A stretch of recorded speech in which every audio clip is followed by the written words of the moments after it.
মনুষ্য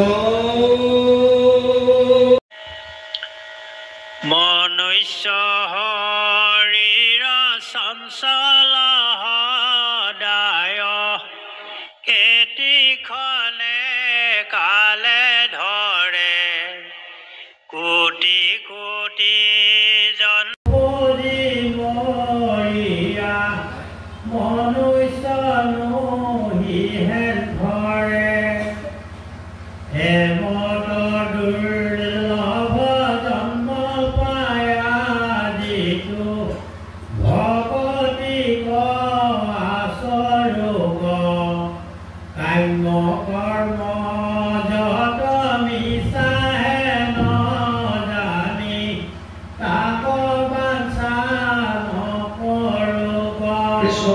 পদে কৈছে মনুষ্য শৰীৰ চঞ্চল সদায় কেতিক্ষণে কালে ধৰে কোটি কোটি জন্ম উপজি মৰিয়া মনুষ্য নহি খেল ধৰে। প্ৰথমতে ক'লে মানুহৰ জন্মটো দুৰ্লভ। পলাতে কৈছে দুৰ্লভ হ'লেও মানুহৰ শৰীৰটো একেবাৰে ক্ষণস্থায়ী। কেতিয়া কালে ধৰে কাৰ মৃত্যু কেতিয়া আহে কোনেও গম নাপায়। গীতাত অৰ্জুনক কৈছে জাতস্য হি ধ্ৰুৱ মৃত্যু ধ্ৰুৱ জন্ম মৃতস্য চ তস্মাৎ অপৰিহাৰ্যৰ্থে নাত্মং শুচিতুমৰ্হসি। দ্বিতীয় অধ্যায় ২৭ নম্বৰ শ্লোক গীতা। হে অৰ্জুন, জন্ম ল'লে মৃত্যুটো নিশ্চিত। জন্ম আৰু মৃত্যু এই দুটা নিশ্চিত হৈ আহে। আইসকলৰ গৰ্ভত সন্তান থাকোঁতে ৫টা বস্তু ফাইনেল হয়, সিদ্ধান্ত চূড়ান্ত।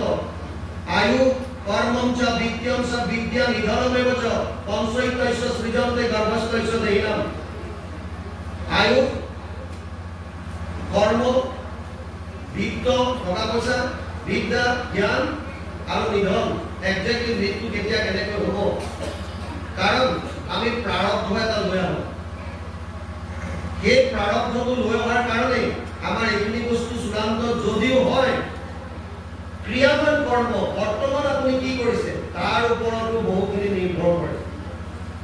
আমাৰ যদি বৰ্তমান কৰ্মৰাজি ভাল হ'ল, ঈশ্বৰক একান্তভাৱে শৰণ কৰি লৈ জীৱনৰ প্ৰতিটো কৰ্ম যদি ভগৱানক অৰ্পণ কৰাৰ অভ্যাস কৰি তুলিব পাৰোঁ, ইয়াত কৰোচি যত অস্পোচি যত জুহসি তদাসি ইয়াত তপস্যসি কৌন্তেয় তৎ পুৰুষ মদৰ্পণম। নৱম অধ্যায় ২৭ নম্বৰ শ্লোক গীতা। অৰ্জুনক কৈছে তই যি কৰিছ, যি খাইছ, যি তপ কৰিছ, যি দান কৰিছ, চব মোক অৰ্পণ কৰ। যদি অভ্যাসটো কৰি ল'ব পাৰোঁ তেতিয়াহ'লে আমি এই জন্মটো সফল কৰিব পাৰিম।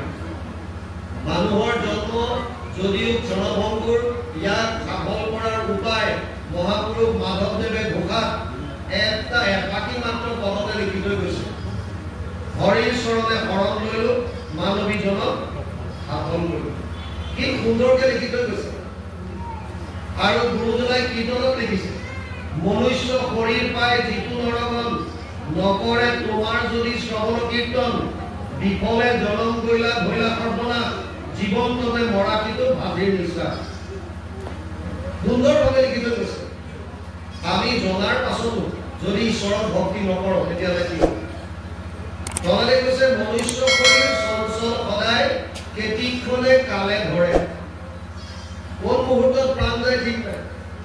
আনকি আমি যে ৰাতি শুই যাওঁ, এইটো গেৰেণ্টি নাই যে আপোনাৰ পিছদিনা চকু খোল খাব। তাৰো কোনো ঠিৰাং নাই। এনেকুৱা বহুত ৰেকৰ্ড আছে, যি ৰাতি যি শুলে সেইভাগে শেষ। সেইকাৰণে এটা অভ্যাস গঢ়ি তোলক। ৰাতি শুবলৈ যাওঁতে বিচনাখন পাই চিধাই ভাগৰ নেমাৰি ১ মিনিট সময় বহক। আপোনালোকৰ যোনটো আসনত বহি ভাল লাগে, আমি এতিয়া বহা আসনটো পদ্মাসন। আপোনালোকে আইসকলে যদি সুধাসনত বহিব বিচাৰে ভৰিকেইটা অকণমান কেৰেং মাৰি যেনেকৈ বহে, যেনেকৈ পাৰে অকণমান বহক। ১ মিনিট বা ২ মিনিট ঈশ্বৰৰ ওচৰত প্ৰাৰ্থনা কৰক, হে প্ৰভু ৰাতিটো তোমাৰ চৰণত অৰ্পণ কৰিছোঁ, বছ ইমানটোৱে কাম কৰোঁ। আৰু ৰাতিপুৱা শোৱাৰ পৰা উঠি ঘপককে নানামিব। কিয়? আপুনি দুটা বেলেগ অৱস্থাত থাকে, হয়তো স্বপ্ন অৱস্থা নহ'লে গভীৰ নিদ্ৰা। ইয়াৰ পৰা তৃতীয় অৱস্থাটোলৈ আপোনালোক আহি যায়, জাগ্ৰত অৱস্থা। আপুনি স্বপ্ন বা গভীৰ নিদ্ৰাৰ পৰা যেতিয়া জাগ্ৰত অৱস্থালৈ আহে, পোৱাৰ লগে লগে যদি জাপ মাৰি বিচনাৰ পৰা নামি আহে কেতিয়াবা অঘটন হৈ যায়। অলপ সময় বিচনাত বহক আৰু এইকণ সময়তে 1 মিনিট সময় আপুনি আকৌ হাত জোৰ কৰি ভগৱানৰ ওচৰত প্ৰাৰ্থনা কৰক, হে প্ৰভু নাৰায়ণ, দিনটো তোমাৰ চৰণত অৰ্পণ কৰিলো, কৰি চাওক। মাত্ৰ 21 দিন এই অভ্যাসটো কৰি চাওক। খোৱাৰ পৰা উঠি বিচনাত আৰু ৰাতি শোৱাৰ সময়ত বিচনাত। ক'ৰবালৈ যাবলৈ ওলাইছে, হে প্ৰভু এই যাত্ৰা তোমাৰ চৰণত অৰ্পণ কৰিলো। মনতে ভাবক চব আছে, ইয়াতে আছে। উপদ্ৰষ্টা মনোবন্তা চ ভৰ্তা ভোক্তা মহেশ্বৰ পৰমাত্মাই কি চাপ্যুক্ত দেহাস্মিন পুৰুষপৰ। 3 অধ্যায় 22 নম্বৰ শ্লোক গীতা।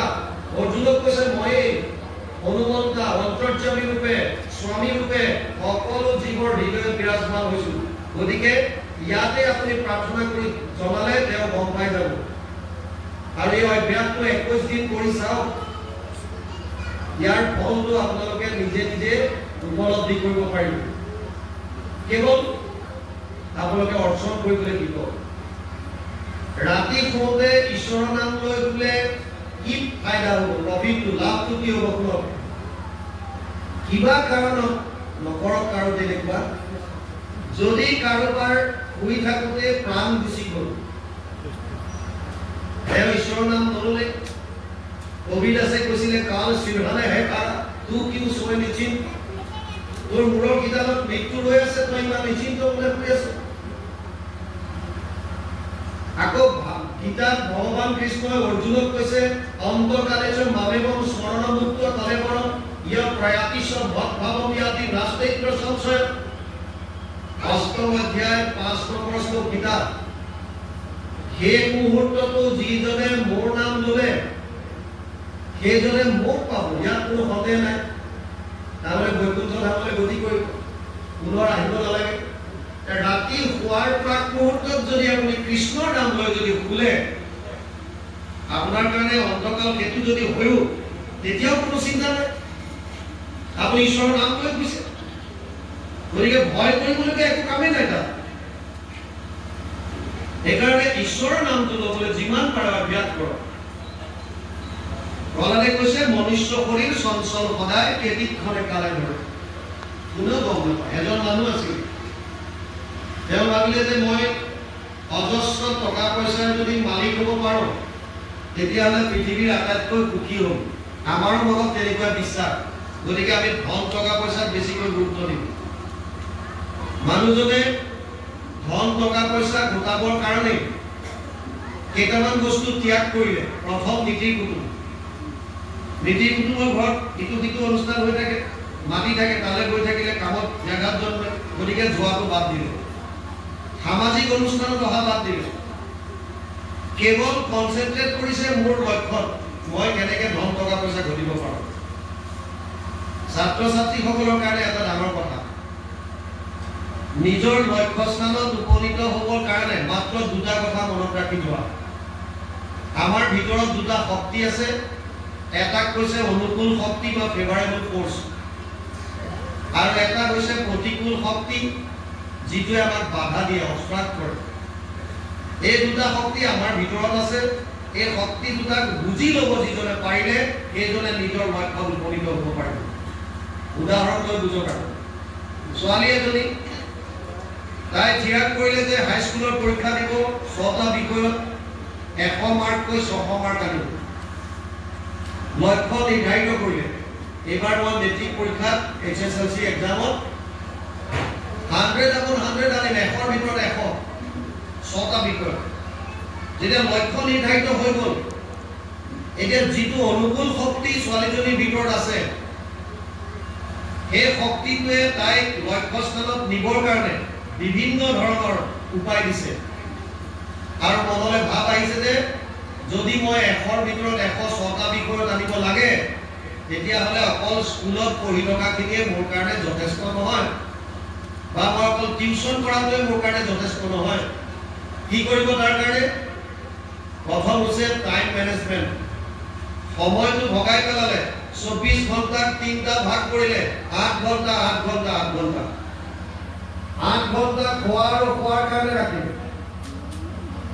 শুবলৈ যদি 6 ঘণ্টামান শুৱে আপুনি, 2 ঘণ্টাত খোৱা আৰু খোৱা, খোৱা আৰু গা চা ধোৱা ইত্যাদিখিনি কমপ্লিট 8 ঘণ্টাত এজন মানুহৰ খোৱা আৰু খোৱা দুইটা কাম আমি সমাপ্ত কৰিব পাৰোঁ 8 ঘণ্টা লাগিলে স্কুলৰ পিৰিয়ড বা টিউচনৰ কাৰণে আৰু বাকি যি 8 ঘণ্টা আছে এই 8 ঘণ্টা আমি কেনেকৈ ব্যৱহাৰ কৰোঁ ইয়াৰ ওপৰত এজন ল'ৰা বা ছোৱালীৰ তেওঁৰ লক্ষ্যস্থানত উপনীত হ'ব পৰা বা নোৱাৰা বিষয়টো নিৰ্ভৰ কৰিছে এই 8 ঘণ্টাৰ বেছিভাগ সময় আমি বিলাকে ডাঙৰ সকলে কেৱল মোবাইল টিভি বিভিন্ন ধৰণৰ আলোচনা পৰনিন্দা পৰচৰ্চা এইবিলাকতে সময়বিলাক পাৰ কৰি দিওঁ যদি এই 8 ঘণ্টা নিজৰ বিষয়বিলাকত যদি লগাবলৈ অভ্যাস কৰোঁ ধৰি লওক এজন ল'ৰা খেলত বৰ ভাল ই যদি সদায় 8 ঘণ্টা প্ৰেক্টিছ কৰে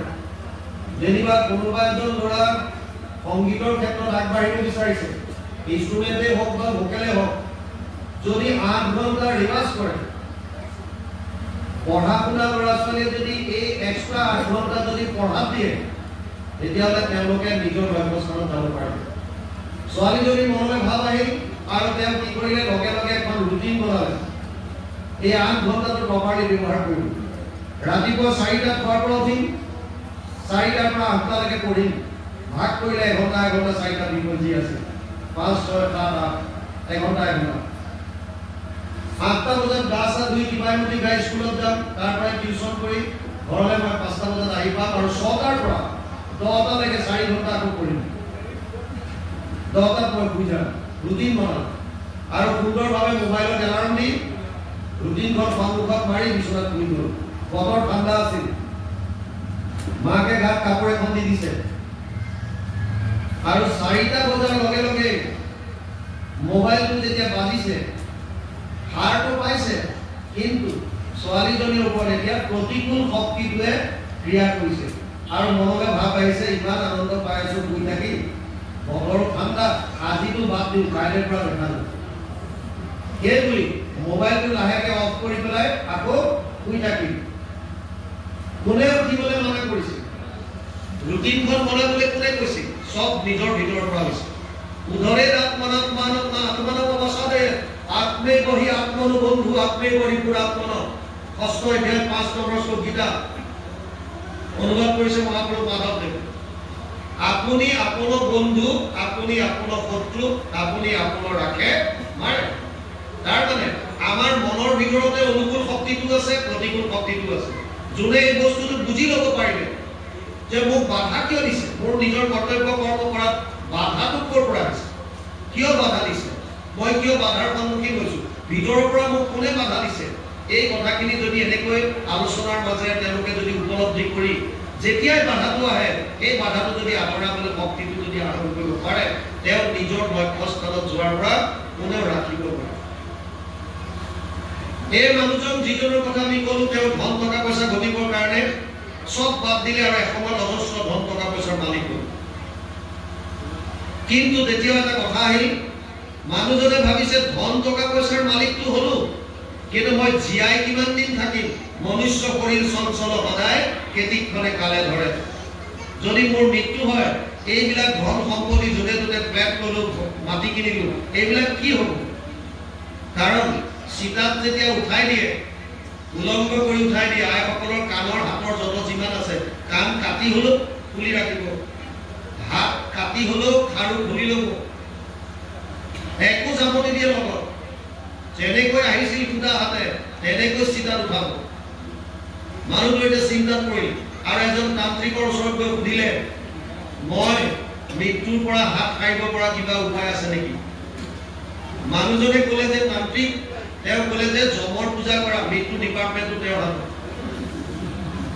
মিনিষ্টাৰ কেইজন গতিকে যমৰ পূজা কৰা আৰু লগে লগে তেওঁ এটা যমৰ মূৰ্তি বনাই যমৰ পূজা কৰাত লাগিল যমে ভাবিছে মোৰ কাষ্টমাৰ নাই মৃত্যু লোকত মোৰ নাম শুনিলে মানুহে ভয় খায় ই বেটা আহিল কোন আকৌ মোক মাতিছে সেইকাৰণে ভাবিছে কাষ্টমাৰ এটা পাইছো দেৰি নকৰাই ভাল তুৰন্ত আহিল বিচৰাতকৈ আগতে যেতিয়া গুচি আহিলে এতিয়া মানুহজনৰ সন্দেহ হৈছে এইজন অৰিজিন পিচটো হয়নে নহয় যে পোচাক চোচাক পিন্ধি আহিছে কিবা ডুপ্লিকেট সুধিলে আপুনি অৰিজিন হয়নে নহয় বোলে একদম ৰিয়েল মই জব লোকৰ পৰা আহিছোঁ কোৱা কিয় মাতিছিলা ইমান বোলে যদি জমটুকৰ পৰা আহিছে তেতিয়া আগতে কথা বতৰা পাতিম কিন্তু অতিথি আহিছে তেতিয়া অকণমান বেয়া হৈ লওক এইবুলি ফিজ বুলি তাৰ পৰা এটা ঠাণ্ডা বটল আনিলে লগত কিবা স্নেক্স খুৱাই দিলে ভুজিয়া চুজিয়া কিবা জমে এইবিলাক খোৱাৰ পাছত কিবা টোপনি ভাৱ আহিছে নিচা লাগিছে কৈছে অকণমান আধা ঘণ্টা জিৰাব পাৰিমনে বোলে বিচনা ৰেডি আছে কোৱা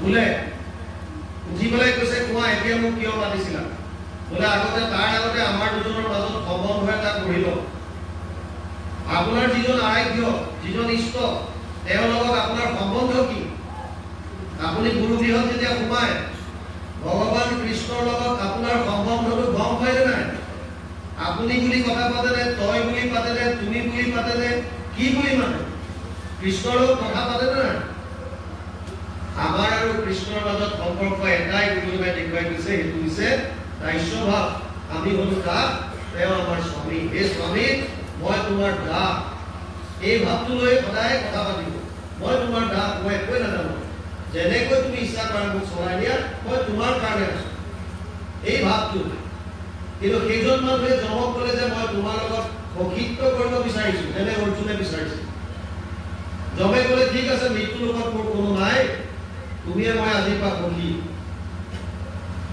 ই সুবিধা ল'লে ক'লে যে সখা যেতিয়া সখা হ'লোৱে আৰু মোক অকণমান কৃপা কৰা বোলে কি মোৰ যাতে মৃত্যু নহয় দিনত নহওক ৰাতি নহওক ভিতৰত নহওক বাহিৰত নহওক অস্ত্ৰৰে নহওক শস্ত্ৰৰে নহওক হিৰণ্যকশিপুৱে যেনেকৈ বিচাৰিছে তেনেকৈ বিচাৰিছে জমে ক'লে এইটো অসম্ভৱ জাতস্য হি ধ্ৰুৱ মৃত্যু ধ্ৰুৱ জন্ম মৃতস্য চ জন্মিলে মৃত্যু আছে আৰু মৃত্যু হ'লে তাৰ মুক্তি নাপালে পুনৰ জন্ম আছে মানুহজনে ক'লে কিবা এটাটো কৰা তুমি মোৰ সখা বোলে উপায় এটাই আছে কি এই সংসাৰৰ পৰা তুমি এবাৰ মুক্তি পাব পাৰিবা তাৰপিছত আহিব নালাগে কিন্তু শৰীৰটো তোমাৰ যাবলৈ কি উপায় আছে সেই মুহূৰ্তত হ'লেও তুমি কৃষ্ণৰ নাম ল'ব লাগিব অন্তকালেশ মামেবম স্মৰণ মুক্ত আতলে বৰম ইয়া প্ৰয়াতিশ মহৎ ভাৱ বিয়াতি নাস্তেত্ৰ সংশয় অষ্টম অধ্যায় 5 নম্বৰ শ্লোক গীতা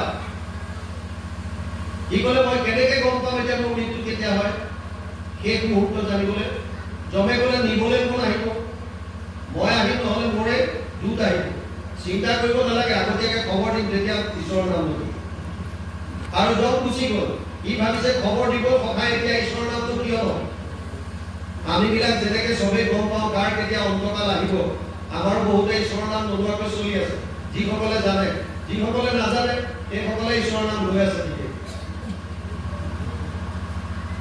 বছৰ পাৰ হ'ল কেইবা বছৰ যোৱাৰ পাছত এদিন জম আহিল আৰু ক'লে সখা তোমাৰ সময় হৈ গ'ল বোলা ই কৈছে কি বিশ্বাসঘাতকৰ কথা কৈছা তুমি কৈছিলা আগতীয়াকৈ খবৰ দিম মই তেতিয়ালৈকে কৃষ্ণৰ নাম ল'ব পাৰিলোহেঁতেন তুমি খবৰে দিয়া নাই হঠাৎ আহিলা বোলে মইতো খবৰ দিছোঁ কৈছে ক'তা তোমাৰ না ফোন কল না টেলিগ্ৰাম না চিঠি পত্ৰ কিবা কুৰিয়াৰ একো নাই বোলে এইবিলাকৰ ব্ৰাঞ্চ আমাৰ জমলোকত নাই খবৰ কেনেকৈ দিছা প্ৰকৃতিৰ নিয়ম অনুসৰি মই তোমাক 4বাৰ খবৰ দিছোঁ কিন্তু তুমি তথাপি ঈশ্বৰৰ নাম লোৱা নাই কেনেকৈ প্ৰথম মই কাণৰ ওচৰৰ চুলিকেইডাল পকা কৰি দিলোঁ যে সময় হৈ গ'ল এতিয়া তুমি নাৰায়ণৰ নামটো আৰম্ভ কৰি দিয়া তুমি লগে লগে গডৰেজ হেয়াৰডাই মাৰি দিলে যে একো হোৱা নাই ফিটিং যুৱক তাৰ পাছত চকুৰ পাৱাৰ কমাই দিলোঁ দূৰত কম দেখা ওচৰত কম দেখা তুমি আকৌ আই স্পেচিয়েলিষ্টৰ তাত গৈ লেন্স লগাই ল'লা একদম ফিটিং তাৰ পাছত দাঁত খৰাই দিলোঁ তোমাৰ ঈশ্বৰৰ নাম লোৱা ভাই এইবিলাক চব চিম্বল দি আছোঁ ইংগিত তুমি লগে লগে ডেণ্টিষ্টৰ তাত গৈ আকৌ দাঁত লগাই ল'লা যাতে পুৰা টানিব পৰা আৰু তাৰপিছততো সম্পূৰ্ণৰূপে খবৰ দিছোঁ অংগম গলিতম কলিতম মুণ্ডম দশন বিহীনম জাতম তুন্দম বৃদ্ধ ইয়াতি গৃহীত দণ্ডম তথাপিন মুঞ্চতি আশাপিণ্ডম অংগম গলিতম ছাল ফটোৰা খতম কৰি দিলোঁ মিষ্টাৰ ইউনিভাৰ্চ হওক মিষ্টাৰ ৱৰ্ল্ড হওক যোনেই নহওক কিয় বয়স যেতিয়া হ'ব ছাল ফটোৰা ফটোৰ হৈ আহিব জমে ক'লে তুমি চোৱা তোমাৰ ছাল কেনেকৈ ফটোৰা ফটোৰি কৰাই দিলোঁ তথাপিও তুমি ঈশ্বৰৰ নাম লোৱা নাই কলিতম মুণ্ডম চুলি খৰাই দিলোঁ দশন বিহীনম দাঁত এটাও নাইকিয়া কৰি দিলোঁ গৃহীত্ব দণ্ডম হাতত লাখুটি ধৰাই দিলোঁ তথাপি তুমি ঈশ্বৰৰ নাম লোৱা নাই খালি ইটো সিটো বিষয়ত মজি আছা ব'লা তোমাৰ লাভ নাই ই ক'লে কিবা এটা কৰা লাগিলে এমাহমান সময় দিয়া মই উইলখনকে বনাম আৰু তোমাক কিবা লাগিলে 10-15,000 দিম এইটোকে লৈ জমে ক'লে এইবিলাক ভোজ খাজ নচলে এইখন লিষ্ট দেখিছানে নাই লিষ্ট এখন দেখুৱাই দিলে এইখন কি বোলে ইয়াত এইবাৰ যিমান মৃত্যু লোকৰ পৰা মানুহ উঠাম চবৰে নাম আছে মোৰ নামটো ক'ত বোলে একেবাৰে ওপৰত এইকাৰণে তোমাৰ ওচৰত আগতে আহিছোঁ ঠিক আছে যদি উপায় নাই তেতিয়াহ'লে অকণমান অতিথি আপ্যায়ন কৰি লওঁ এই বুলি ব্ৰিজ খুলি আকৌ আনিলে বটল ঠাণ্ডা বটল খুৱাই দিলে কিবা কিবি মিলাই আৰু ভুজিয়া চুজিয়া খাই জমে কৈছে অকণমান টোপনি লাগিছে নিচা বোলে বিচনা ৰেডি আছে খোৱা আৰু জমক সিফালে কাটি কৰাই ই কলিযুগৰ প্ৰাণীহে ই ভাবিছে এটা মোৰ নামটো ওপৰত লিখি আনিছো ই বগা ৰং মাৰি ওপৰত নামটো মোহাৰি পেলালে হোৱাইটনাৰ মাৰি দিলে আৰু তলত লিখি থৈ দিছে তই এইখিনি মানুহ আনিবলৈ গ'লে যিমান সময় মই পাই যাম এইখিনি সময়তে মই মোৰ উইল বনাই ল'ব পাৰিম নিজৰ নামটো হোৱাইটনাৰ মাৰি বগা ৰং মাৰি তলত লিখি থৈ দিলে আধা ঘণ্টাৰ পিছত জমে সাৰ পালে আৰু গাই ডাঙৰ দি উঠিছে কৈছে ককা বহুত শুশ্ৰূষা কৰিলা মই ভাবিছো ওপৰৰ পৰা নিদিওঁ তলফালৰ পৰা নিওঁ আৰু তলফালে সি নিজে লিখি থৈছে তাৰ মানে মনুষ্য শৰীৰ চঞ্চল সদায় কেতিক্ষণে কালে ধৰে যাৰ যেতিয়া মৃত্যু আহিব কোনে ৰক্ষা জম সখা হ'ব ৰাখিব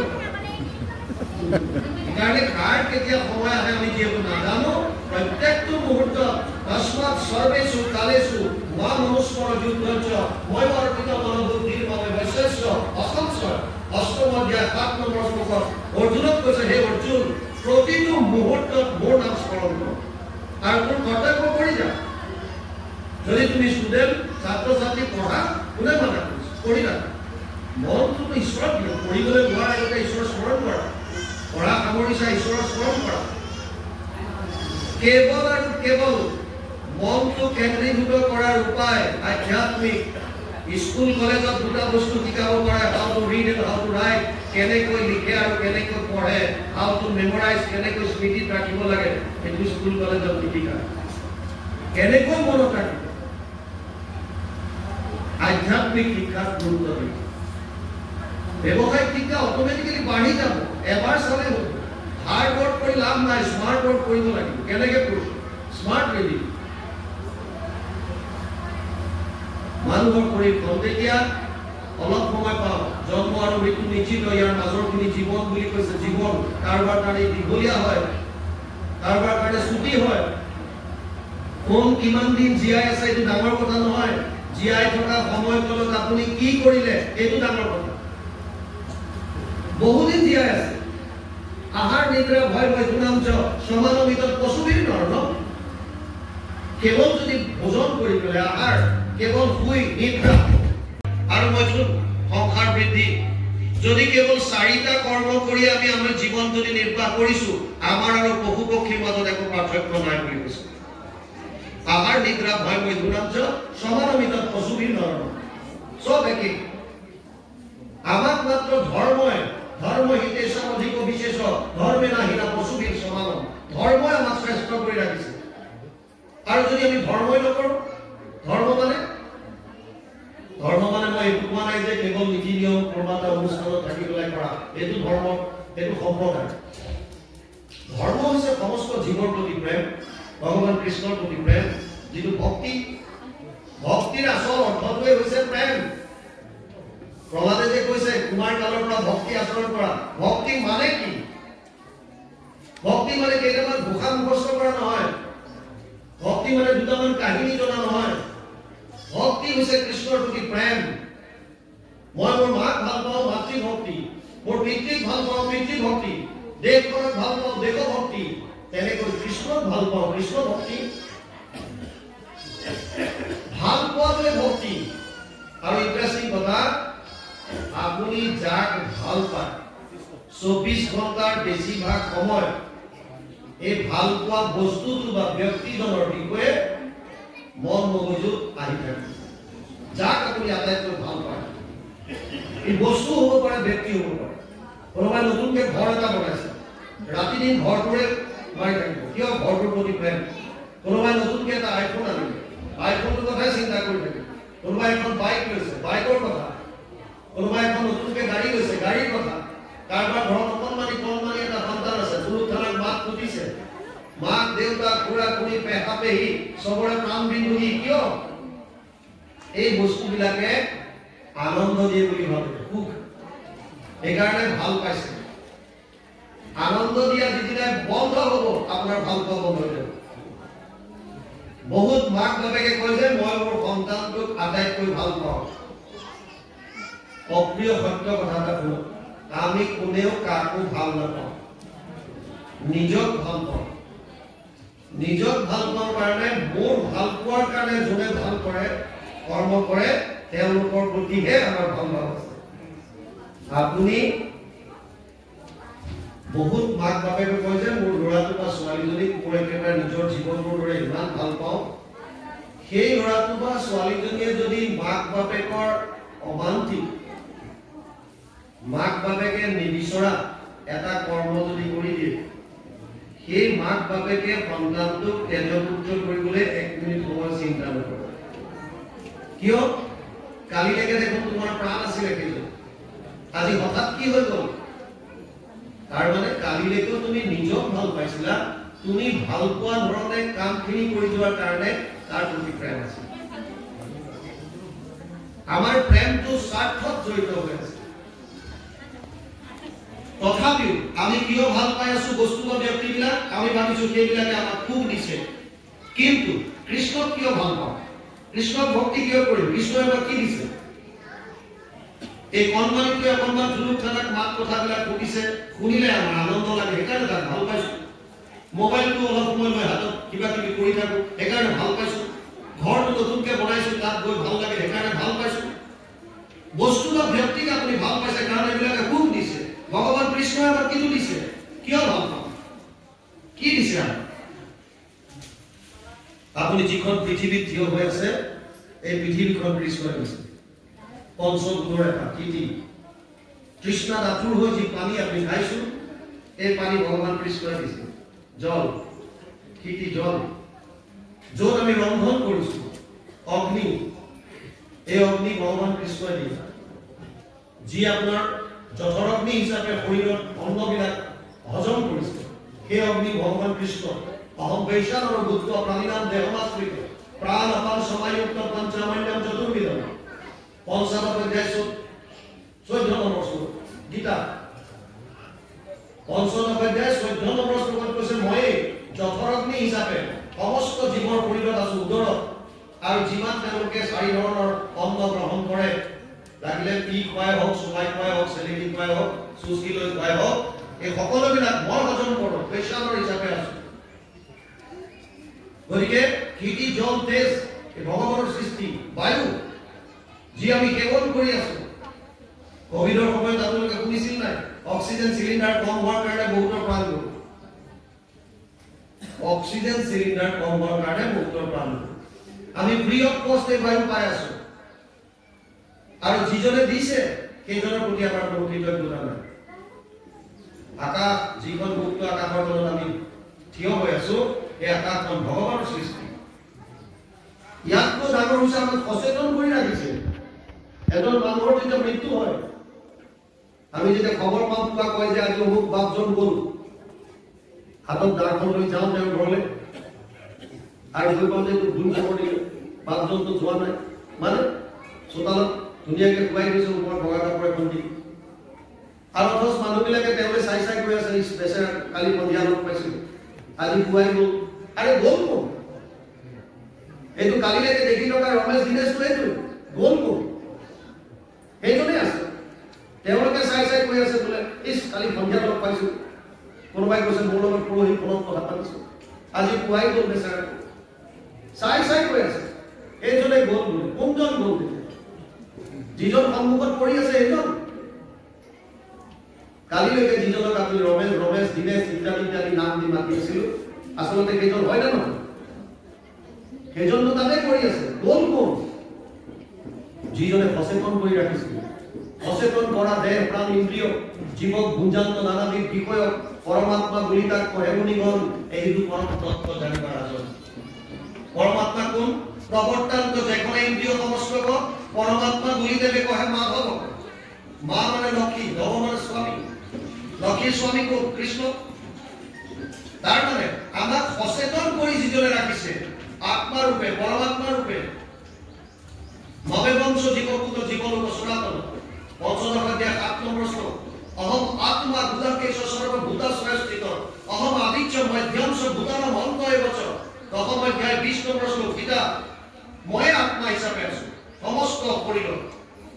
আমাক সচেতন করে যিজনে ৰাখিছে তেওঁৰ প্ৰতি আমাৰ প্ৰেম নাই, সেইজনক আমি ভাল পোৱা নাই।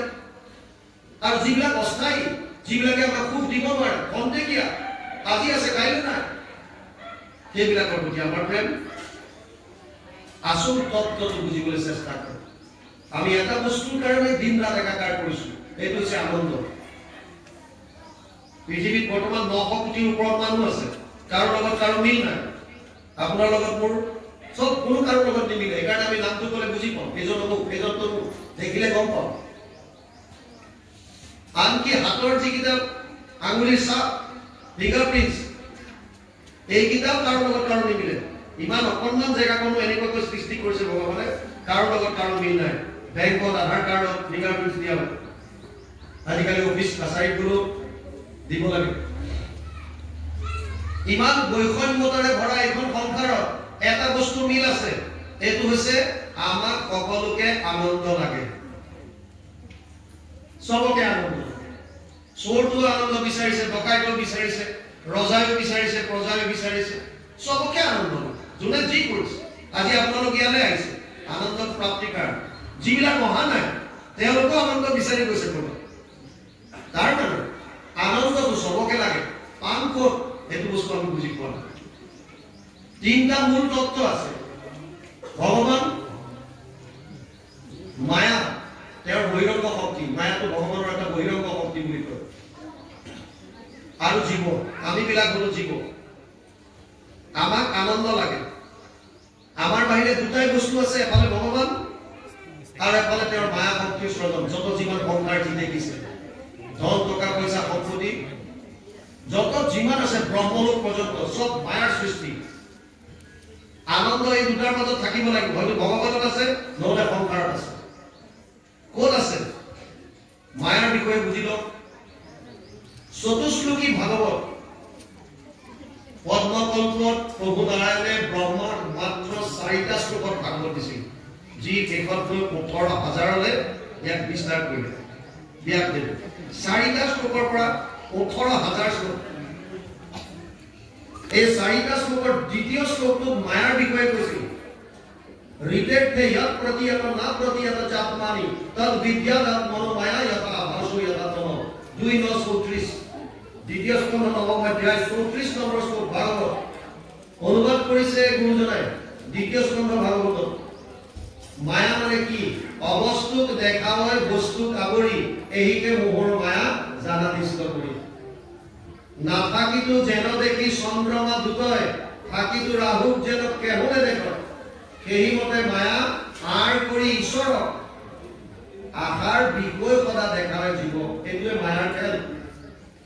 মায়াই অবস্তুক বস্তু কৰি দেখুৱাইছে। আমাৰ পোষ্টিং আছিল জয়সলমেৰত, ৰাজস্থানৰ জয়সলমেৰ মৰুভূমি, কমপ্লিট মৰুভূমি। 95 পৰা 2001লৈকে আমি তাত আছিলো। গৰম দিনত 52 ডিগ্ৰী সেলসিয়াছলৈকে মই নিজে ৰেকৰ্ড কৰিছো, দেখিছো 52 ডিগ্ৰী। অসমত এবাৰ 42 ডিগ্ৰী চুইছিল, মানুহৰ হাহাকাৰ অৱস্থা। তাত বালিত যদি আপুনি দূৰলৈ চাই দিয়ে, প্ৰচণ্ড ৰ'দত, এতিয়া অলপ দূৰ চোৱাৰ পাছত এনেকুৱা লাগিব যেন আপোনাৰ তাত পানী আছে, পানীৰ এটা ভাগ হ্ৰদৰ দৰে লাগিব। আপুনি আগবাঢ়ি গৈ থাকক, পানী কিন্তু আগবাঢ়ি গৈ থাকিব, কোনোদিন নাপায়।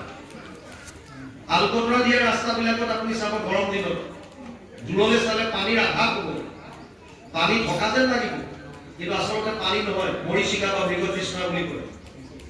মায়া তেনেকুৱা, অবস্তুক বস্তু কৰি দেখুৱায়। যিটো বস্তু নাই, সেই বস্তুটোকে আমি আছে বুলি ভাবি তাত আনন্দ বিচাৰি আছো। এখন স্কুলত দুটা ল'ৰা আছিল, অতি বদমাছ। সবে নাম দিছিল জয় বিজয়। এবাৰ এটাই চিন্তা থাকে ক্লাছ কেনেকৈ ক্ষতি কৰিব পাৰি, নতুন নতুন টেকনিক। এদিন ভাবিলে আমিয়ে দুটাই কৰি থাকিলে কি হ'ব, সবকে ক্ষতি কৰাম, তেতিয়াহে লাভ আছে। প্ৰিন্সিপালৰ ছাগলী দুটা আছিল, তিনিওটা ছাগলী সিহঁতে ধৰি বান্ধি নি পেলাই এটা ৰুমৰ ভিতৰত লুকুৱাই ভৰাই দিলে। আৰু ছাগলী নাপাই পেলাই প্ৰিন্সিপালে চকীদাৰৰ ছাগলী তিনিওটা নাই। কাইলৈ যদি ছাগলী যদি মোৰ নোলায় তেতিয়ালৈকে ক্লাছ মোৰ চব ল'ৰা ছোৱালীক লগাই থাকে। সিহঁতৰ প্লান কেতিয়া আছে, বগা বগা ছাগলী। আৰু যেতিয়া বগা ছাগলীকেইটা মাৰ্কিং কৰি দিলে, এটাত লিখিলে 1, এটাত লিখিলে 2 আৰু 3 নম্বৰটো লিখিলে 4। 1, 2 আৰু 4 বুলি নাম্বাৰিং কৰি ছাগলীকেইটা ৰুমৰ ভিতৰত ভৰাই দিলে। পিছদিনা স্কুললৈ আহি চকীদাৰে আহোঁতে প্ৰাৰ্থনা কৰোঁতে চবকে ক'লে, ভাই ছাৰৰ ছাগলী হেৰাইছে, তহঁতে আগতে ছাগলী বিচাৰ। ইহঁতকেইটা বিৰাট লিড লৈছে, হয় নেকি? হ'ব, আমি বিচাৰি দিলে। আৰু মনে মনে গৈ অলপ সময় বিচৰাৰ পাছত ৰুমটো খুলি দিলে, যিটো ৰুমত ৰাখিছিলে। ছাগলীকেইটা ওলাই যেনি তেনি দৌৰিছে। কোনোবাই কৈছে 1 নম্বৰটো পালোঁ, কোনোবাই কৈছে 2 নম্বৰটো পালোঁ, আৰু কোনোবাই কৈছে 4 নম্বৰটো পালোঁ। এতিয়া 3 নম্বৰটো বিচাৰি ফুৰিছে। স্কুল ছুটি হোৱালৈকে 3 নম্বৰৰ ছাগলীটো বিচাৰি ফুৰিছে, পোৱা নাই। ভাবিছে আটাইকেইটা লৈ যাম ছাৰৰ ওচৰত। আৰু শেষত যেতিয়া বিচাৰি নাপালে স্কুল ছুটিৰ সময়ত গৈ পেলাই ক'লেগৈ আৰু ছাৰ, অতি দুখৰ কথা, আপোনাৰ 3টাহে ছাগলী পালোঁ, 4 নম্বৰটো নাপালোঁ, 3 নম্বৰটো নাপালোঁ, 1, 2, 4 3টা পালোঁ। কৈছে মোৰ ছাগলী 3টা। বোলে নহয়, 1, 2 আৰু 4 নম্বৰ, 3 নম্বৰটো নাই। বোলে সেইটো নাই, এইটো কোনে গম পাইছে? তাৰমানে যেনেকৈ 3 নম্বৰটো নোহোৱাকে বিচাৰি ফুৰিছে, আমাৰ জীৱনতো যিটো বস্তু য'ত নাই তাত আমি বিচাৰি ফুৰিছোঁ। আপোনালোকে গোটেই জীৱন বিচাৰক, আনন্দটো কোনো দিন নাপায়। কিয়? মায়াত আনন্দ নাই, ক'ৰ পৰা পাব? এই সংসাৰৰ ধন টকা পইচা পুত্ৰ পৰিবাৰ কাপোৰ কানি যত যিমান আছে চব খন্তেকীয়া। আজি আছে কাইলৈ নাই। আপোনাক মোক চিৰদিনৰ কাৰণে সুখ লাগে, আনন্দ লাগে। বস্তুবিলাক য'ত বিচাৰিছে চব ক্ষণস্থায়ী। অস্থায়ী বস্তু এটাই আপোনাক স্থায়ী সুখ কেনেকৈ দিব? যদি স্থায়ী সুখ লাগে তেতিয়া ক'ত পাম? পৰম আনন্দ ক'ত আছে? 3টা বস্তুৰ জীৱ মই, আত্মা, মায়া। এইটো দুটাতো আমি পালো, আমাক আনন্দ লাগে, মায়াত আনন্দ নাই। গতিকে আছে ক'ত? এটাইতো বাচি থাকিল, ভগৱান। প্ৰমাণ ক'ত? বেদত লিখিছে, তৈত্তৰীয় উপনিষদ, ৰসো বৈষ্ণৱ এজন আনন্দ স্বৰূপ। মহাভাৰতৰ উদ্যোগত লিখিছে কৃষ্ণ শব্দৰ অৰ্থ, কৃষি ভূ বাচক শব্দ নচ নিবৃত্তি বাচক দ্বয়ো একা পৰম ব্ৰহ্ম কৃষ্ণ ইতি অভিধীয়তে। অনুবাদ কৰিছে মহাপুৰুষ মাধৱদেৱে। কৃষ হেন শব্দ এইটো পৃথিৱী বাচক বইলা ন আনন্দ প্ৰৱৰ্তয়, দুইৰো এক পদ মিলি পৰম ব্ৰহ্ম ৰূপ কৃষ্ণ নাম আনন্দ মাত্ৰ কয়। তেতিয়াহ'লে আনন্দ ক'ত আছে? কেৱল কৃষ্ণ। আৰু সেইকাৰণে কৃষ্ণতে শৰণ ল'বলৈ কৈছে, মানে আনন্দত শৰণ লোৱা। আমি নাম গাই থাকো, সহজানন্দ, স্বৰূপানন্দ, হৃদয়ানন্দ, পৰমানন্দ, সচ্চিদানন্দ, চিদানন্দ, সদানন্দ, গাইটো আছো আনন্দ। যিজন আনন্দ স্বৰূপ, আপোনাক আনন্দ লাগে, এই আনন্দৰ কাক চাব? আপুনি ডাক্তৰৰ ওচৰত গৈছে, আপোনাৰ শৰীৰৰ বিভিন্ন ধৰণৰ টেষ্ট কৰি পেলাই মেডিচিন লিখি দিলে, এইকেইটা মেডিচিন লৈ যাবা। আপুনি মেডিচিন বিচাৰি ক'ত যাব? কাপোৰৰ দোকানত, হোটেলত, গেলামালৰ দোকানত, ক'ত যাব? ফাৰ্মাচী, য'ত মেডিচিন আছে। আনন্দ যদি আপোনাক লাগে, আপুনি তালৈ যাওক য'ত আনন্দ আছে। য'ত নাই তাত বিচাৰি থাকিলে ক'ত পাব? সেইকাৰণে ইয়াত বৰ সুন্দৰকে কৈছে, মনুষ্য শৰীৰ চঞ্চল সদায়কে লিখনে কালে ধৰে, কোটি কোটি জন্ম উপজি মৰিয়া মনুষ্য নৈ কোন ধৰে, এমত দুৰ্লভ জন্ম পায়া যিটো ভগতিকা স্বৰূপ, কাম্য কৰ্ম যত মিছা হেৰজানি তাক বাঞ্ছা নকৰোঁ। এই যিমানবিলাক কাম্য কৰ্ম আছে এইবিলাক ইচ্ছা নকৰোঁ। ইয়াত সুখ নাপায়। যিটো ইয়াত আনন্দ বুলি আমি ভাবিছোঁ এইটো খন্তেকীয়া। বহুত IIT কৰি অহা ল'ৰা, MITৰ পৰা ওলোৱা ল'ৰা চব বাদ দি পেলাই সৈতে কি হৈছে? আধ্যাত্মিকত গৈছে। কিয়? শেষত গৈ বুজি পাইছে যে যিটো লাইনত আমি আহি আছো তাত আচল আনন্দটো নাই। আমাৰ গুৰুজনাই তাততো সুবিধা কৰি দিছে যে ঘৰতে থাকি আনন্দ লোৱা। কেনেকে লোৱা? গুৰুজনাৰ যিখিনি গুৰু ভগৱতৰ যিখিনি লীলা, এইখিনি ভকতৰ লগত শ্ৰৱণ কীৰ্তন কৰা, তাৰ পৰা আনন্দ পাওঁ। গৃহতে থাকি আমাক আনন্দ ল'ব দিছে ইয়াতকে সুবিধাৰ কি পাম কিন্তু আমি কাম্য কৰ্মবিলাকত ব্যস্ত হৈ আছো কৰ্ম তিন ধৰণৰ কৰ্মৰ বিভিন্ন ভাগ আছে ইয়াৰ লগত মিলা তিনিটা যোগ কাম্য কৰ্ম কৰ্তব্য কৰ্ম আৰু নিষিদ্ধ কৰ্ম কাম্য কৰ্ম সেইবিলাক যিবিলাকে ইন্দ্ৰিয় প্ৰীতি সাধন কৰিবৰ কাৰণে কামনা যিবিলাক কামনা হয় মই যি খাবলৈ মন গৈছে চাবলৈ মন গৈছে যাবলৈ মন গৈছে ইন্দ্ৰিয় প্ৰীতি সাধন এইবিলাক হৈছে কামনা কিয় সুখ পাম বুলি কৰ্তব্য কোনবিলাক যিটো আপুনি শাস্ত্ৰৰ ভাৱে কৰা উচিত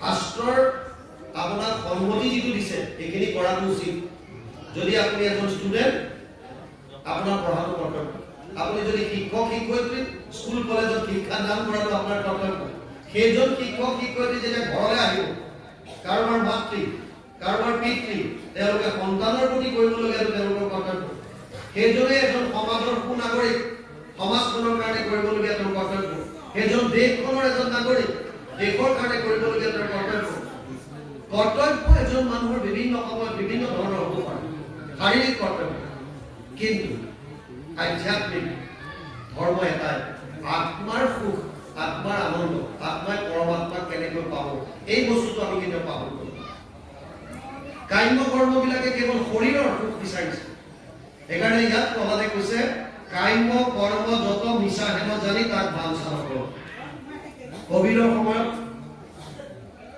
আমাৰ তাত এগৰাকী আহে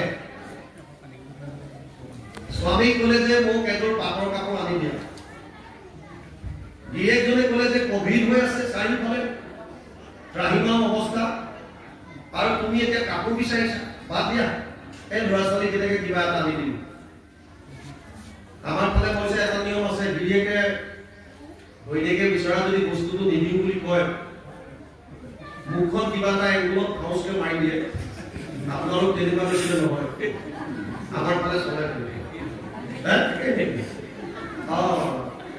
মই ভাবিছো ঠিক আছে ধুনীয়াকে ইমান একান্ত মানে শুনি আছে ইয়াত চাগে তেনেকুৱা নহয় আমাৰ তাত যদি বিচাৰিলে কিবা নিদিওঁ বুলি ক'লে মাৰিলে ফৌজকে তেতিয়া আমি গম পাই যাওঁ ৰেডাৰৰ চিগনেল আহি গ'ল এই ধুমুহা ভয়ংকৰ ধুমুহা বৰদৈচিলা আহিলে মকালত বাপজনে গম পালে যে বিহুটো বৰ বেয়াকে যাব সেইকাৰণে 20,000 টকা দি পাটৰ কাপোৰ এযোৰ আনি দিলে পাটৰ কাপোৰযোৰ পোৱাৰ পাছত আইগৰাকীৰ ইমানেই সুখ হ'ল ৰাতি টোপনি অহা নাই দুটা কাৰণত মানুহৰ টোপনি নাহে বুলি কয় এটা হৈছে অতিপাত দুখত আৰু এটা অতিপাত সুখত দুখত টোপনি নহাটো বাৰু হজম কৰিব পাৰি সুখত কিয় নাহে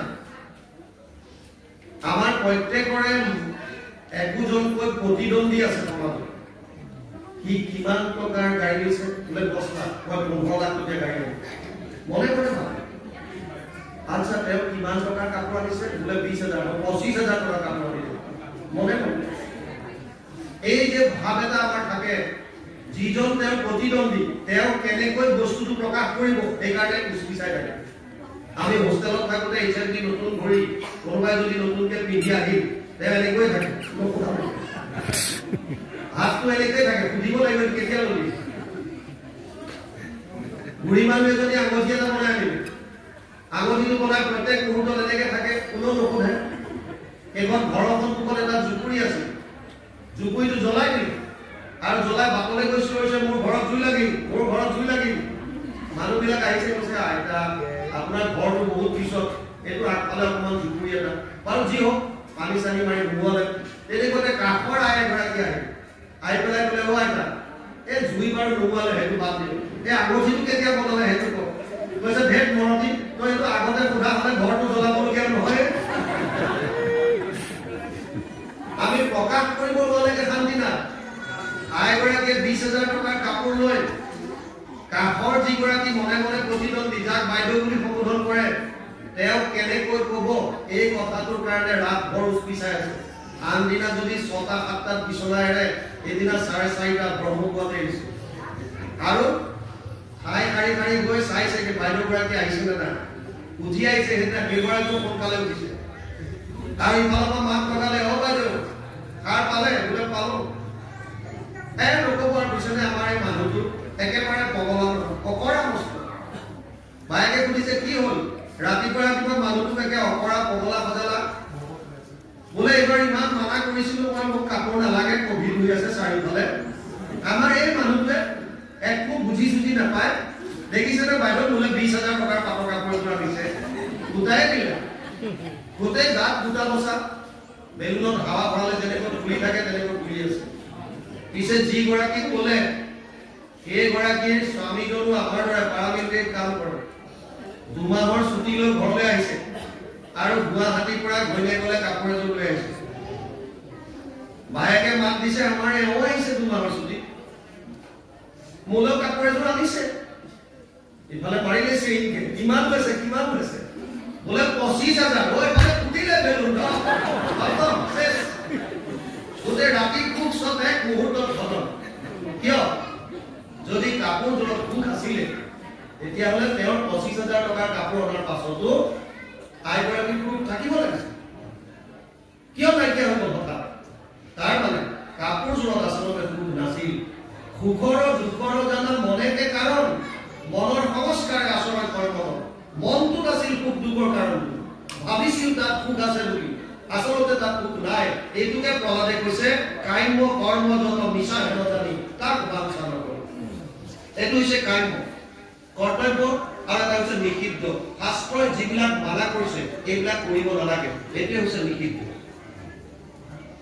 বেদত দুটা কথা আছে এটা বিধি এটা নিষেধ শাস্ত্ৰবিলাকতো দুটাই কৈছে আপুনি ডাক্তৰৰ তাত গ'লে ডাক্তৰে যদি চেকআপ কৰাৰ পাছত তাৰ পৰা সুগাৰ পায় ডায়াবেটিছে পালে কি কৰে মেডিচিনটো দিয়ে এইখিনি বিধি ৰাতিপুৱা খোজ কাঢ়িব নিয়মিতভাৱে এয়া খাব এয়া বিধি চাইডত এষাৰ লিখি দিয়ে মিঠাই নাখাব এইটো নিষেধ মিঠাইটো নাখাব বুলি কয় যে যদি কোনোবাই ভাবে যে লাগিলে দুটা ইনচুলিন ল'ম তথাপিও ৰসগোল্লা খাম তেতিয়া তেওঁৰ কথা লাগিলে দুটাকে ইনচুলিন ল'ম কিন্তু ৰসগোল্লা মই নেৰোঁ এইটো তেওঁৰ কথা নিষেধ যিটো কৰিছে এইটো আমি কৰিব নালাগে তস্মাৎ শাস্ত্ৰম প্ৰমাণন্তে কাৰ্য অকাৰ্য ব্যৱস্থিত জ্ঞাত্বা শাস্ত্ৰ বিধানোক্তম কৰ্ম কৰ্তুম ইহৰাসি অষ্টাদশ অধ্যায় 24 নম্বৰ শ্লোক গীতা অৰ্জুনক কৈছে তোৰ কাৰ্য অকাৰ্যৰ ক্ষেত্ৰত কেৱল শাস্ত্ৰ প্ৰমাণ এইকাৰণে শাস্ত্ৰৰ কথা মানিব লাগে ইয়ালৈকে কৈছে এমত দুৰ্লভ জন্ম পায় যিটো ভগতিক আচৰ কাম্য কৰ্ম যত মিছা হেন জানি তাক বাঞ্ছা নকৰ কৃষ্ণ বিষ্ণু স্মৰণ বিষ্ণুৰ শৰণ স্মৰণ কৰে পুৰুষৰ লাভ নাই যিমান ভক্তি হৰি হুমৰূপ মনুষ্য জন্মে সদায়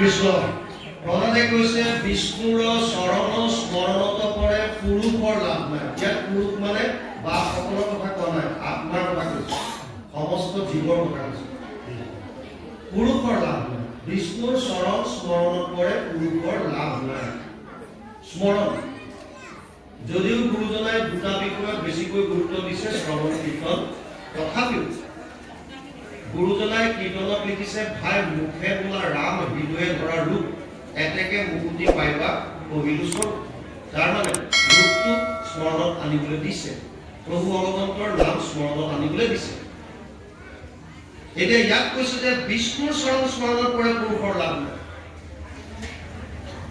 ভাগৱতে ক'লে বুলি আমি মানি ল'ম নে প্ৰহ্লাদে ক'লে বুলি মানি ল'ম নে বহুতে এনেকুৱা প্ৰশ্ন কৰে আপোনালোকে ক'লে বুলি আমি মানি ল'ম নে শংকৰদেৱে কৈ গ'ল বুলি মানি ল'ম নে এনেকুৱা প্ৰশ্ন আজিকালি ছ'চিয়েল মিডিয়াত বহুত পোৱা যায় ভাই মানিব নালাগে কিন্তু এটা কথাটো বুজি লোৱা তুমি আস্তিক হয় নে নহয় আমাৰ সনাতন ধৰ্মৰ ভাৰতীয় দৰ্শনৰ দুটা বস্তু আছে, এটা হৈছে আস্তিক, এটা হৈছে নাস্তিক। যিকোনো কথাৰ প্ৰমাণ দিবৰ কাৰণে সনাতন ধৰ্মৰ দৰ্শনে কেইবা ধৰণৰ প্ৰমাণৰ ব্যৱস্থা কৰিছে। তাৰ ভিতৰত 4টা প্ৰমুখ। প্ৰথমটো কৈছে প্ৰত্যক্ষ প্ৰমাণ। 5টা জ্ঞানেন্দ্ৰিয়ৰ দ্বাৰা, যেনে মই নিজে দেখিছো, মই শুনিছো, মই চুই চাইছো, মই সোৱাদ লৈ চাইছো, মই শুনি চাইছো। 5টা জ্ঞানেন্দ্ৰিয়ৰ দ্বাৰা নিজে উপলব্ধি কৰাটো প্ৰত্যক্ষ প্ৰমাণ বুলি কয়। এইটো প্ৰমাণ 1 নম্বৰ। 2 নম্বৰ এটা প্ৰমাণ আছে অনুমান প্ৰমাণ। আপুনি দূৰত ধোঁৱা দেখিছে, ইয়াৰ পৰা অনুমান কৰিছে যে তাত ধোঁৱা আছে, যেতিয়া জুই আছে, এইটো অনুমান। এটা আছে উপমান, তুলনা দিয়ে। তই নীল গাই দেখিছনে? বোলে দেখা নাই। কেনেকুৱা? আমাৰ গাইবিলাকৰ নিচিনা। তই কুঁহিয়াৰ খাই পাইছনে? বোলে নাই পোৱা। কেনেকুৱা? মিঠা। মিঠা মানে কেনেকুৱা? মিঠা মানে কুঁহিয়াৰ খালে কেনেকুৱা মিঠা লাগে? মিঠাটো কি বস্তু? বোলে গুড়ৰ নিচিনা, চেনিৰ নিচিনা। চেনি বা গুড় খালে কুঁহিয়াৰ খোৱাটো নুবুজায়। এটা জাষ্ট উদাহৰণ দিছে। আজিকালি ভাৱৰীয়া ওলালো, ধোঁৱা ফাংচনত গায়কে গান গালো, ধোঁৱা দিয়ে। গতিকে অনুমান, চব অনুমান সত্য নহ'ব পাৰে, প্ৰত্যক্ষ প্ৰমাণো মিছা হ'ব পাৰে। দ্ৰোণাচাৰ্যই যুধিষ্ঠিৰৰ মুখৰ পৰা শুনিছিল, অশ্বত্থামা হত, ধনুষৰ পেলাই দিম। অশ্বত্থামাৰ মৃত্যু হ'ল আৰু মই জীয়াই থাকি কি কৰিম? এইটো কথাটো জানো সঁচা? অশ্বত্থামা হত সত্য। ইতি গজ, অশ্বত্থামা নামৰ এটা হাতী মৰিছিল। যুধিষ্ঠিৰে কৈছিল ঠিকেই, কিন্তু য'ত যাৰ পক্ষত ভগৱান কৃষ্ণ থাকে, তেওঁ ভগতক ৰাখিবৰ কাৰণে যিকোনো পৰ্যায়লৈ যাব পাৰে। তেওঁ আগতে ইংগিত কৰি দিলে, ইতি গজ, এইখিনি কোৱাৰ লগে লগে ঢাক ঢোল মৃদংগ য'ত যি আছিল চব বজাই দিলে। দ্ৰোণাচাৰ্যই নুশুনিলে পিছৰখিনি। কিন্তু যুধিষ্ঠিৰৰ মুখৰ পৰা এটা কথা শুনিছে, অশ্বত্থামা হত। এইটো নিজে শুনিছে। কোৱাজন কোন? ধৰ্মৰাজ, সত্যবাদী। তথাপিও ই সত্য নহয়। তাৰ মানে কেতিয়াবা কেতিয়াবা প্ৰত্যক্ষ প্ৰমাণো গ্ৰহণযোগ্য নহ'ব পাৰে, অনুমান প্ৰমাণ গ্ৰহণযোগ্য নহ'ব পাৰে, উপমান প্ৰমাণ গ্ৰহণযোগ্য নহ'ব পাৰে। তেতিয়া আমাৰ হাতত এটা প্ৰমাণ আহে সনাতন ধৰ্মত, ভাৰতীয় দৰ্শনত। সেইটোক কৈছে শাস্ত্ৰ বা শব্দ প্ৰমাণ। শাস্ত্ৰ প্ৰমাণ যোনে মানে সেইসকলক আস্তিক বুলি কৈছে। অকল ভগৱানক মনা নমনা নহয়, শাস্ত্ৰৰ প্ৰমাণ যোনে মানে। আৰু যিবিলাকে নামানে তেওঁলোকক নাস্তিক বুলি কৈছে। জৈনিজিম, বুদ্ধিজিম, চাৰবাৰ, তেওঁলোকে আমাৰ সনাতনৰ দৰ্শনীয় নামানে, তেওঁলোকৰ নিজস্ব। এতিয়া শব্দ প্ৰমাণ বা শাস্ত্ৰ প্ৰমাণটো হয়, কিন্তু শাস্ত্ৰ কোনখন প্ৰামাণিক শাস্ত্ৰ? ছচিয়েল মিডিয়াত বিভিন্ন ধৰণৰ উক্তি বিভিন্ন শাস্ত্ৰৰ পৰা দিয়ে। আৰে দৰ্শনটো চাই লোৱা, কোনখন শাস্ত্ৰৰ কথা কৈছে? যিকোনো প্ৰমাণৰ কাৰণে 3টা প্ৰস্থান দিছে। প্ৰস্থান মানে মাৰ্গ। প্ৰথমটো কৈছে ৰাস্তা, প্ৰথমটো কৈছে শ্ৰুতি প্ৰস্থান। শ্ৰুতি বেদত পৰে। বেদ শ্ৰুতি কিয় নাম পালে? প্ৰভু ভগৱন্তৰ নিশ্বাসত বাজ হোৱা জ্ঞান শ্ৰৱণৰ দ্বাৰা গুৰু শিষ্য পৰম্পৰাত বাগৰি আহিছিল কাৰণে শ্ৰুতি। বেদৰ সাৰ ভাগ হৈছে বেদান্ত। বেদান্ত মানে উপনিষদ। গতিকে শ্ৰুতি প্ৰস্থানত বেদান্তক ৰাখিছে। যদি বেদান্তত আছে তেতিয়াহ'লে সি গ্ৰহণযোগ্য হ'ব, মানিব লাগিব। স্মৃতি প্ৰস্থান, বেদৰ মন্ত্ৰবিলাক সাধাৰণ আমাৰ দৰে মানুহে বুজি পোৱা নাছিল বা বুজিব নোৱাৰে। আমাৰ কথা বাদ দিয়ক, ডাঙৰ ডাঙৰ ঋষি মুনিবিলাকে, বিপ্ৰবিলাকে বেদৰ তত্ত্ব বুজি নাপায়। যাৰ যেন মতি কৰে বেদৰ ব্যাখ্যান। একম সব বিপ্ৰ বহুতা বদন্তি লিখা আছে। কিয়? কাৰণ তেওঁলোকে বুজি পোৱা নাই। তেতিয়া এই সাধাৰণভাৱে যাতে সকলোৱে বুজি পায়, বেদৰ ওপৰত ভিত্তি কৰি ঋষিমুনিসকলে তেওঁলোকৰ স্মৃতি শক্তিৰ দ্বাৰা, স্মৰণৰ দ্বাৰা আন কিছুমান গ্ৰন্থ কৰিলে, যাক স্মৃতি শাস্ত্ৰ বুলি কয়। তাৰ এখন হৈছে মহাভাৰত। এই মহাভাৰতৰ ভীষ্ম পৰ্বৰ 25 অধ্যায়ৰ পৰা 42 অধ্যায়লৈ 18টা অধ্যায় সুকীয়াকৈ উলিয়াই দিছে, নাম দিছে শ্ৰীমদ ভগৱত গীতা, যাক আমি স্বৰ্গত গীতা বুলি কওঁ। স্মৃতি প্ৰস্থানৰ মূল গ্ৰন্থ হৈছে গীতা। যদি গীতাত আছে তেতিয়াহ'লে মানিব লাগিব। আৰু এটা প্ৰস্থান হৈছে ন্যায় প্ৰস্থান। উপনিষদ বিলাক পঢ়িলে কেতিয়াবা কেতিয়াবা আমাৰ খেলি মেলি লাগে। কৰবাত আকাশকে প্ৰাধান্য দিলে, কৰবাত অগ্নিক দিলে, কৰবাত বায়ুক দিলে, কি মুহূৰ্তত কেনেকুৱা কাৰণত আকাশখনকে আকাশ শব্দটো পৰমাত্মা বুজাইছে, অগ্নিক পৰমাত্মা বুজাইছে, কি কাৰণত কেনেকৈ কৈছে, ন্যায় দিবৰ কাৰণে। আচলতে পৰমাত্মা কোন, তাৰ কাৰণে ব্যাসদেৱে আন এখন গ্ৰন্থ ৰচনা কৰিলে, নাম দিলে ব্ৰহ্মসূত্ৰ। 555টা শ্লোক আছে, সূত্ৰ আছে, অকমানি সূত্ৰ। অথচ ব্ৰহ্ম জিজ্ঞাসা এটা সূত্ৰ। এতিয়া আমি ব্ৰহ্ম কোন জানিবলৈ ইচ্ছা কৰিছো, জানিম কেনেকৈ? কোন ব্ৰহ্ম? জন্মাৱশ্য ইয়ত, যাৰ পৰা এই সংসাৰ সৃষ্টি হ'ল। গতিকে এটা সৰু সৰু সূত্ৰ ব্ৰহ্মসূত্ৰ। এতিয়া আটাইতকৈ ডাঙৰ বস্তুটো বুজক, শ্ৰুতি প্ৰস্থান বেদান্ত। যিজন ব্যাসদেৱে বেদৰ বিস্তাৰ কৰিছে, বেদান্ত লিখিছে, তেওঁৱে ভাগৱতত লিখিলে সৰ্ব বেদান্ত সাৰম হি শ্ৰী ভাগৱতম ইচ্ছতে। 12, 13, 15 সমস্ত বেদান্ত সাৰ মহাভাগৱত শাস্ত্ৰ। যদি বেদান্ত শ্ৰুতি প্ৰস্থানৰ মূল হয়, শ্ৰুতি প্ৰস্থানৰ মূল যদি গ্ৰন্থ বেদান্ত বা উপনিষদ হয়, উপনিষদৰো সাৰ ভাগৱত বুলি ব্যাসদেৱে লিখি থৈ গৈছে। তাৰ মানে ভাগৱত এভাগ প্ৰামাণিক গ্ৰন্থ। স্মৃতি প্ৰস্থান গীতা, গীতাখন প্ৰামাণিক, সনাতন ধৰ্মই দি থৈ গৈছে ভাৰতীয় দৰ্শনত। ন্যায় প্ৰস্থানৰ মূল হৈছে ব্ৰহ্মসূত্ৰ। গৰুড় পুৰাণত যিজন ব্যাসদেৱে ব্ৰহ্মসূত্ৰ লিখিছে, তেওঁৱে গৰুড় পুৰাণত লিখিছে অৰ্ধয়ম ব্ৰহ্মসূত্ৰম। ভাগৱত গ্ৰন্থখনে ব্ৰহ্মসূত্ৰৰ টিকা ভাষ্য। সেইকাৰণে আমাৰ গুৰুজনাই ব্ৰহ্মসূত্ৰৰ ভাঙনি কৰা নাই। বাহিৰত এটা ভাৱ আছে, জগত গুৰু হ'বৰ কাৰণে ব্ৰহ্মসূত্ৰৰ ওপৰতো টিকা ভাষ্য কৰিব লাগে। কিন্তু গুৰুজনাই টিকা ভাষ্য ব্ৰহ্মসূত্ৰৰ নকৰাকে আজি জগত গুৰু। কিয়? তেওঁ বুজি পালে। কাৰণ ব্যাসদেৱে লিখি থৈ গৈছে গৰুড় পুৰাণত যে ব্ৰহ্মসূত্ৰৰ টিকা ভাষ্য ভাগৱত।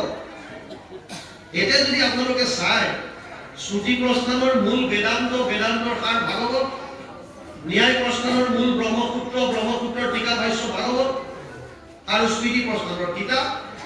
তেতিয়াহ'লে আমাৰ হাতত প্ৰামাণিক গ্ৰন্থ কেৱল দুখন, গীতা আৰু ভাগৱত। আৰু সেইকাৰণে কোনোবা মহাপুৰুষে লিখি লৈ গ'ল শাস্ত্ৰৰ উত্তম গীতা ভাগৱত। তাৰ মানে গীতা ভাগৱতে যদি কৈছে, তেতিয়াহ'লে প্ৰামাণিক বুলি মানিব লাগিব। গীতাত কি কৈছে? গুৰুজনাই এনেই একবাৰ হৰিনাম ধৰ্ম প্ৰৱৰ্তন কৰা নাই, আমি জানিব লাগিব। এনেই কৰা নাই। যোৱা বছৰ শংকৰ জন্মোৎসৱত আমাক গুজৰাটলৈ নিমন্ত্ৰণ দিছে, নিৰ্দিষ্ট বক্তা আহিছে। আমি 2 ঘণ্টাৰ ভাষণত চেষ্টা কৰিছিলো গুৰুজনাৰ এক ঘৰ হৰিনাম ধৰ্ম সম্পূৰ্ণৰূপে শাস্ত্ৰসন্মত। আৰু ই আমাৰ ভাৰতীয় দৰ্শনৰ যি 3টা প্ৰস্থান, তাৰ পৰা কেনেকৈ 2খন মূল গ্ৰন্থ গীতা আৰু ভাগৱত আৰু এক শৰণ হৰিনাম ধৰ্ম কেনেকৈ গীতা ভাগৱতৰ ওপৰত ভিত্তি কৰি গুৰুজনাই সৃষ্টি কৰিছে, সম্পূৰ্ণৰূপে তাত প্ৰমাণ দাঙি। সঞ্জয়ে কুৰুক্ষেত্ৰ যুদ্ধত কি কি হৈ আছিল, এই সমস্তখিনি বৰ্ণনা দাঙি ধৰিছে। তাত মুখ্যটো আছিল কৃষ্ণ অৰ্জুন সংবাদ, যাক আমি গীতা বুলি কওঁ। 85টা শ্লোকত অৰ্জুনে মনৰ বিষাদতাৰ আৰু বহুখিনি সংশয় নিৰাকৰণৰ কাৰণে ভগৱানৰ ওচৰত প্ৰশ্ন কৰিছিল। 574টা শ্লোকত ভগৱান কৃষ্ণই গীতাৰ উপদেশ দিছিল। যদিও 574টা শ্লোকত গীতাৰ উপদেশ দিছে, আটাইতকৈ জানিবলগীয়া কথা হ'ল, প্ৰথমতে অৰ্জুনৰ মনৰ সন্দেহবিলাক নিৰাকৰণ কৰি গৈ আছে। সিদ্ধান্ত দিছে শেষত কি দিলে? সৰ্বগুহ্যতমম ভূয়শ্ৰীনুমে পৰমম বচ ইষ্টসীমে দৃঢ়মিতি তত বক্সামিতে হিতম অষ্টাদশ অধ্যায় 64 নম্বৰ শ্লোক গীতা। হে অৰ্জুন, এতিয়া তোক মই গোপনীয়ৰ পৰা গোপনীয় কথাখিনি কম, বুজ, শুনি ল। কি? সৰ্বধৰ্মান পৰিত্যাজ্য মাম একম শৰণম ব্ৰজ অহম ত্ব সৰ্ব পাপেভ্যো মোক্ষয়িষ্যামি মা শুচ। অষ্টাদশ অধ্যায় 66 নম্বৰ শ্লোক গীতা। গুৰুজনে অনুবাদ কৰিছে ভাগৱতত।